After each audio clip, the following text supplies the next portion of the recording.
Good morning India. दोस्तों नमस्कार। दोस्तों हमारे चैनल की कहानियाँ रोज़ाना सुनते रहने के लिए आप हमारे चैनल को सब्सक्राइब कर सकते हैं। इस वीडियो के पसंद आने पर आप इस वीडियो को लाइक कर सकते हैं। चलिए अब इस प्यारी सी कहानी को शुरू करते हैं और आप इस कहानी को सुनते वक्त ईयरफोन या फिर हेडफोन का उपयोग करें। इससे इस कहानी की ऑडियो क्वालिटी आपको पसंद आएगी जब आपके कानों तक पहुंचेगी। तो चलिए अब इस प्यारी सी कहानी को शुरू करते हैं। दोस्तों आप सभी को मेरा नमस्कार। मैं एक शादीशुदा हूँ और आज अपनी ज़िंदगी की एक दास्तान आप सबसे सुनाने वाली हूँ। मैं गरीब परिवार से हूँ और लड़के बहुत ज़्यादा अमीर थे। उनका कहना था कि भगवान का दिया हुआ सब कुछ है। मतलब मैं आपको बताती हूँ कि मैं शादीशुदा हूँ मगर मेरे पति एक नंबर के निकम्मे हैं। ससुराल वालों ने लड़के की कमजोरी को छुपाया था। मैं गरीब परिवार से हूँ और मेरे शादी एक बहुत ही अमीर परिवार में हुई है। उनका कहना था भगवान का दिया हुआ सब कुछ है, बस हमें एक ऐसी लड़की चाहिए जो घर संभाल ले, 2 कपड़ों में ही ले जाएंगे। बाप का साया तो नहीं था तो सभी ने माँ को समझाया कि इस घर में ब्याह दे, सारी उम्र खुशी से कटेगी। मैं भी थी बला की खूबसूरत, ज़्यादा पढ़ी भी नहीं थी। बीए में दाखिल लिया तो घर वालों ने मुकेश मेरे पति के रिश्ते के लिए हाँ कर दिया। मेरे विचार भी नहीं जाना उन्होंने। एक बार मेरा दिल बहुत टूटा। मेरी बात ये है कि मेरी मौसी का कहना था कि अभी ये बड़ी हुई है, इससे पहले कि कुछ बिगड़े उसे ससुराल भेज दूँ। फिर मैंने हौसला कर लिया और चुपचाप शादी के लिए हाँ कर दी। एक दिन मौसी आई और मुझे अकेले में साइड पे ले गई। ले जाकर बोली, देख लड़की, छुपाना मत, सच बता, कितने रिश्ते थे तेरे? मैं एकदम हैरान थी। मौसी बोली, छुपा मत, मुझे गांव की हर खबर है, अभी बता दे, मैं कुछ कर दूंगी। बड़े घर में नाक मत कटवा देना। मैं बोली, हाँ थे तो, मगर मम्मी को मत बताना। इस तरह मौसी के सामने मैंने अपना राज खोल दिया। फिर उन्होंने मुझे कुछ बात सिखाई जिससे शादी के बाद कुछ दिक्कत ना हो। सभी रीति रिवाज निभाए गए, सभी चाव पूरे हुए। मुझे महसूस हुआ मुकेश थोड़ी बड़ी उम्र के हैं, देखने में वो अच्छे थे। पहली जब रात आई तो अलग अलग सुलाया गया था। अगली रात मौसी के कहने पर मैंने सारी बातें ये की थी। खैर मुकेश आए, उनके मुंह से बहुत दारू की स्मेल आ रही थी।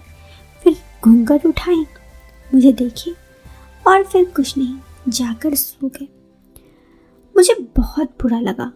मैंने कभी ऐसा ना सोचा था कि मेरी शादी कुछ ऐसे इंसान से हो जाएगी। मुझे अपनी किस्मत पे काफ़ी गुस्सा आ रहा था। मैं अपनी किस्मत को सोते हुए कोसते हुए सो गई।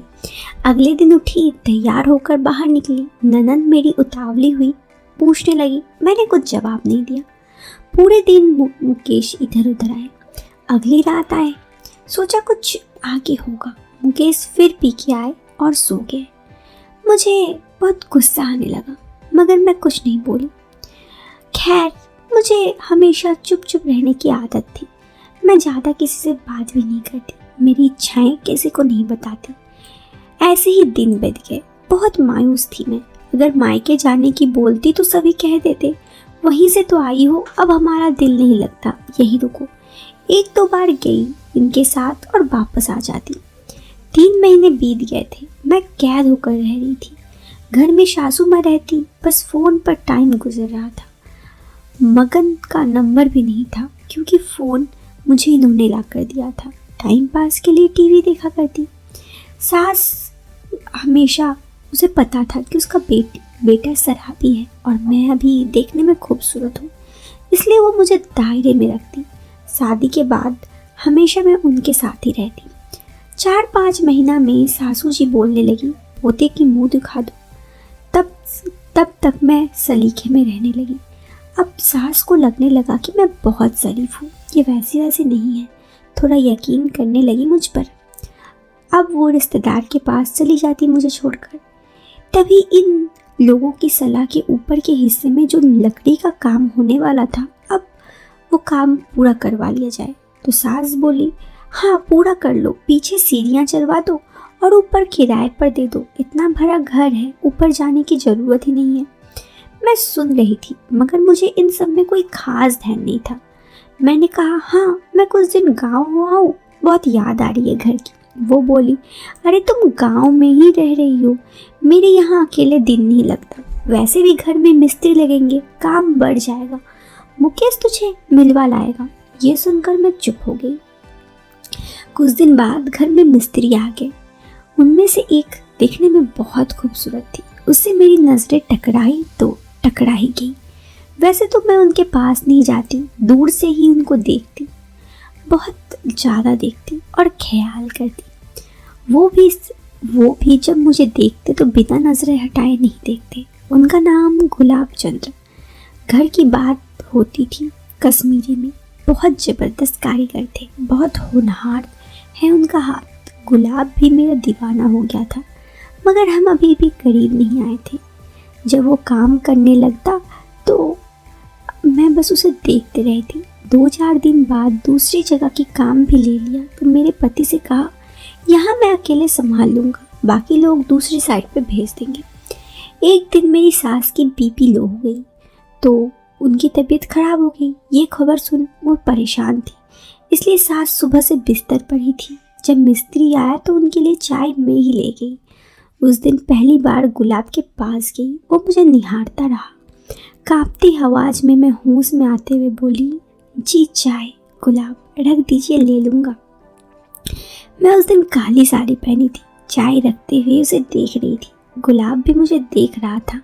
चाय रख सीधी हुई और मुड़ी और उसके बाद उठ के चली आई। सीढ़ियों के पास ये सुनकर बड़ी ही अदा थी।